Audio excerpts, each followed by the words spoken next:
धुरंधर film में दिखाए गए अजीत डोभाल और हाईजैकर जहूर के टकराव वाले सीन का क्या मतलब है? पहले देखिए धुरंधर फिल्म के वो सीन्स। जहूर, बंदूक के नोक पर बातचीत नहीं हुई। पड़ोस में रहते हैं हम। कूदे भर का जोर लगा लो और बिगाड़ लो जो बिगाड़ सकते हो। कैसे अजीत डोभाल देश के अपमान का बदला लेने के लिए 2 दशक तक इंतजार कर सकते हैं। 24 दिसंबर 1999 को काठमांडू से इंडियन एयरलाइंस की फ्लाइट IC-814 जैश-ए-मोहम्मद के आतंकियों द्वारा किडनैप कर ली जाती है।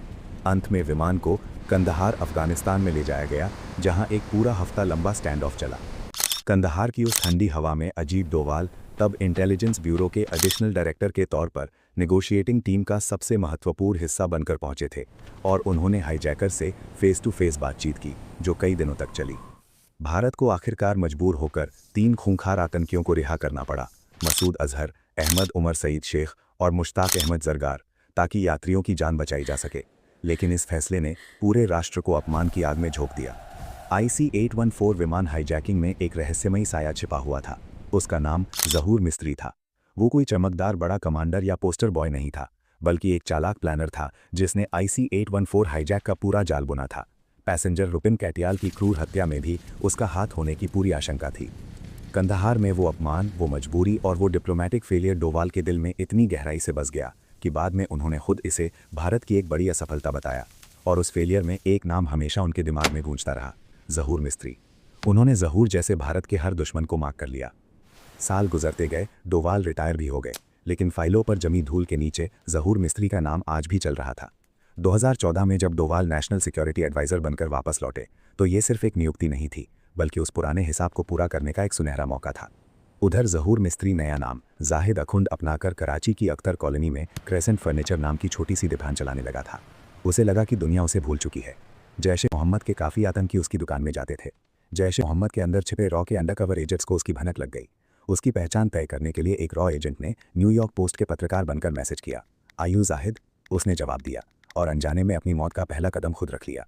दिल्ली में NSA अजीत डोभाल के कमरे में पुरानी फाइलें खुली और IC-814 की धूल साफ हुई। एक सटीक योजना बनी जिसमें सिग्नल इंटेलिजेंस और लोकल इन्फॉर्मेंट्स के जरिए उसकी हर सांस पर नजर रखी गई, डेली रूटीन मैप की गई और दुकान का एग्जैक्ट लोकेशन पता किया गया। जहूर को खत्म करने का मिशन अफगानिस्तान में बैठे रॉ एजेंट्स को सौंपा गया, जिन्होंने 2 अफगान कॉन्ट्रैक्ट किलर से संपर्क किया और जहूर के फोटोज, रूटीन, एड्रेस सब कुछ उनके हाथ में थमा गया।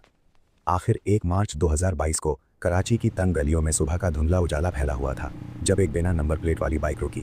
2 नकाबपोश उतरे और वे सीधे क्रेसेंट फर्नीचर में दाखिल हुए, जहां बिना एक शब्द बोले गोलियां चली। सिर में पॉइंट ब्लैंक रेंज पर 2 गोलियां, फिर और कई, ताकि कोई शक न रहे। खून फर्श पर फैल गया, लकड़ी पर लाल छींटे पड़ गईं और उन्होंने लुक कर नब्ज चेक की, सांस देखी, सुनिश्चित किया कि वो मर चुका था। मोबाइल से लाश की फोटो ली प्रूफ के लिए और फिर जैसे आए थे वैसे गायब हो गए। पाकिस्तानी पुलिस पहुंची, लेकिन बहुत देर हो चुकी थी और पाकिस्तानी मीडिया में इसे एक मामूली फर्नीचर दुकानदार की हत्या बताया गया। दुनिया आगे बढ़ गई, लेकिन भारत में एक खुफिया अधिकारी ने पत्रकार आदित्य राजकौल से संपर्क किया, जो फॉरेन पॉलिसी और स्ट्रेटेजिक अफेयर्स के एक्सपर्ट हैं। उन्हें एक हिंट दिया, कराची में एक फर्नीचर दुकानदार मारा गया है, नाम जहूर मिस्त्री। जरा देखिए ये शख्स कौन था। और यहीं से कहानी का असली ट्विस्ट शुरू हुआ। आदित्य जांच में जुट गए। 1999 की फाइलें खोली गई, पुराना नेटवर्क उतरा और सच सामने आया। वो कोई आम आदमी नहीं था, बल्कि IC-814 का वही खूंखार हाईजैकर जहूर मिस्त्री था, जिसके फ्यूनरल में जैश-ए-मोहम्मद के टॉप लीडर्स तक पहुंचे। अजीत डोभाल ने हिसाब चुकता कर दिया, 23 साल बाद, वो भी दुश्मन के घर में घुसकर। क्या आपको लगता है धुरंधर पार्ट 2 में जहूर की हत्या की ये कहानी दिखाई जाएगी? ये नया हिंदुस्तान है, ये घर में घुसेगा भी और मारेगा भी। Nations must have long memories. ऐसी ही माइंड ब्लोइंग स्टोरीज के लिए लाइक करो, शेयर करो, सब्सक्राइब करो और बेल आइकॉन दबाओ ताकि अगली वीडियो मिस ना हो। जय हिंद।